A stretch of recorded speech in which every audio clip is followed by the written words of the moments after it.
impunzi z'abanyekongo zirenga 40 ziherutse guhunga imirwano yabereye mu ntara ya Kivu y'Amajyepfo mu burasirazuba bwa Repubulika Iharanira Demokarasi ya Kongo zapfiriye mu nkambi y'agateganyo ya Gatumba mu Burundi.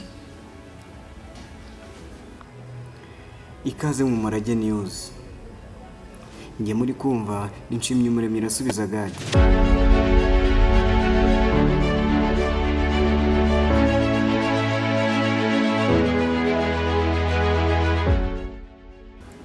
Kuwa 18 Ukuboza 2025, Visi Meya w'Uvira uri mu bahungiye mu Burundi Kifana Kipenda yatangarije abanyekongo baba muri iki gihugu kwiza impunzi zishwe ariko zikaba zarishwe n'indwara ya kolera iterwa n'umwanda ndetse n'inzara.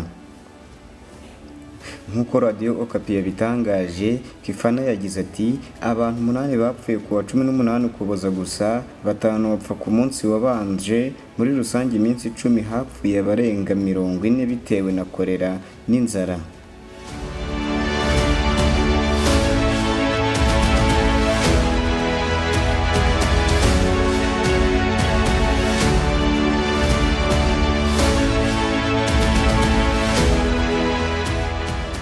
Kifala yasobanuye ko inkambi y'agateganyo ya Gatumba yonyine harimo abanyekongo barenga 30,000. Yasabye leta ya Kongo n'imiryango y'ubutabazi gufasha aba bantu kugira ngo badakomeza gupfa.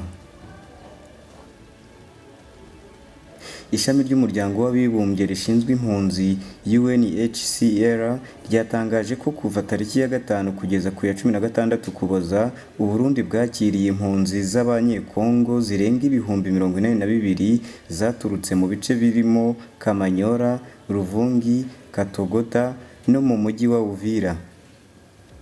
Izi mpunzi zari mu nkambi z'agateganyo zegereye umupaka zirimo iya Kensega, Gatumba, Cishemere, Makombe, Vugizo, Rumonge na Magara. Leta y'u Burundi yatangaje ko abazirimo barenze ubushobozi bwazo cyane.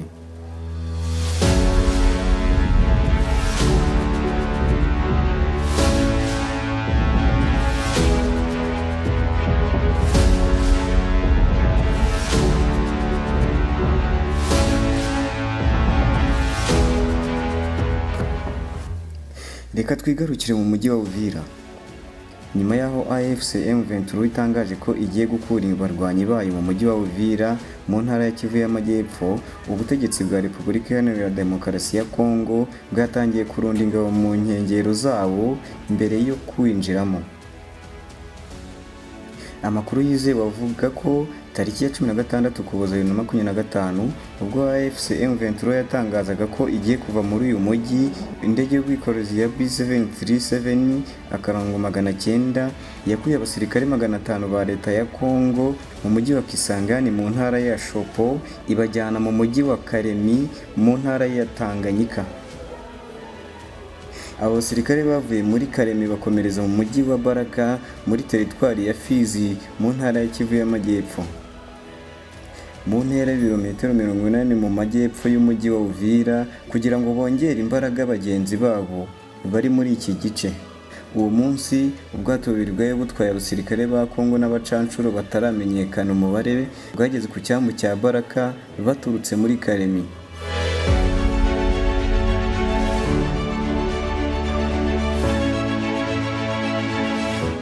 Aba babanje kuva i Lubumbashi mu ntara ya Hautu Katanga bagera i Karemi tariki ya 15 Ukuboza.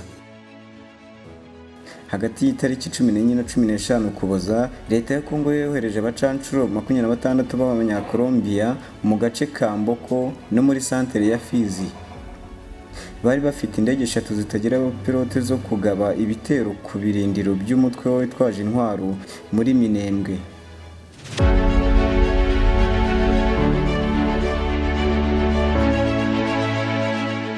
AFC M23 yakuye abarwanyi bayo mu mujyi wa Uvira tariki ya 17 n'iya 18 Ukuboza, isobanura ko yabikoze nk'ingamba yo kurema icyizere mu biganiro by'amahoro bibera i Doha muri Katari kugira ngo amakimbirane yo mu burasirazuba bwa Kongo abonerwe umuti.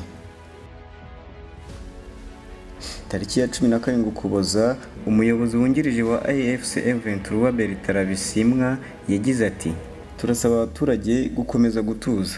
Turasaba kandi abahuza n'abandi bafatanyabikorwa kurinda Uvira urugomo, ibitero no gusubiramo kw'ingabo. AFC M23 kandi yasabye leta ya Kongo kwirinda ibikorwa imenyereweho byo gusubira mu bice yavuyemo no kwibasira abasivile babituyemo. Yifuza ko umujyi wa Uvira wagenzurwa n'ingabo zidafite uruhande zibogamiyeho. Ndabashimiye mwese mukomeje gukurikira Umurage News. Ni iby'agaciro kubana natwe kandi namwe muri ab'agaciro.